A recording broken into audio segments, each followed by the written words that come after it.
Bonjour Marcelin. Bonjour. Et bonjour à Eva qui nous suit certainement et prompt rétablissement. Bonjour chers téléspectateurs. Dans l'éditorial du jour, je vais, comme Marcelin l'a dit, développer le thème suivant. Quand autoriser une manifestation est plus simple que de l'interdire. Voyons ensemble. Le week-end dernier, la branche du FPI, amenée par M. Aboudraman Sangaré, a organisé une fête dite de la liberté à Kouré, petite localité du département d'Alépé. Saisi d'un recours en annulation formulé par la branche du FPI conduite par M. Pascal Afinguessan, le préfet du département a, par arrêté, suspendu la manifestation. La suspension d'une manifestation politique est un euphémisme administratif pour ne pas dire interdire la dite manifestation. Le jour prévu pour la célébration, face à la mobilisation de certains habitants de la localité, appuyés par des militants survoltés venus de divers endroits du pays, et pour éviter les drames, la gendarmerie s'est très humblement retirée des lieux. La fête dite de la liberté du FPI, version Sangaré, eut donc lieu, et le ciel n'est tombé ni sur la tête du préfet, ni sur celle des habitants de la localité, encore moins sur celle des militants rassemblés à ce lieu.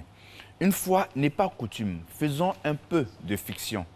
Que se serait-il passé si la gendarmerie avait maintenu son dispositif et que le préfet avait tenu à ce que sa décision de suspension de la manifestation soit respectée? Eh bien, il y aurait eu inévitablement des affrontements, il y aurait eu incontestablement des blessés, donc du sang versé. Et je touche du bois, peut-être même qu'on aurait déploré des morts. Les images de la répression dans le sang et sous les bombes lacrymogènes circuleraient encore à l'heure où je vous parle sur Facebook, et la twittosphère continuerait de s'enflammer. Les vidéos de femmes en pleurs, d'hommes battus, de blessés en sang, de morts transportés à la manière palestinienne continueraient de faire le tour du monde avec autant de compassion que d'indignation et de commentaires révoltés contre le pouvoir.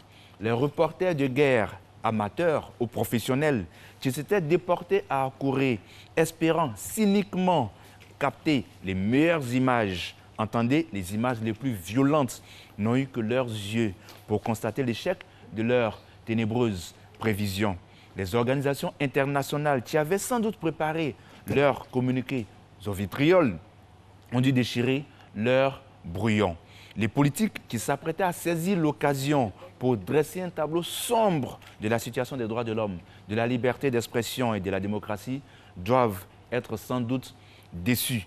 Bref, la terre n'a pas tremblé à accourir.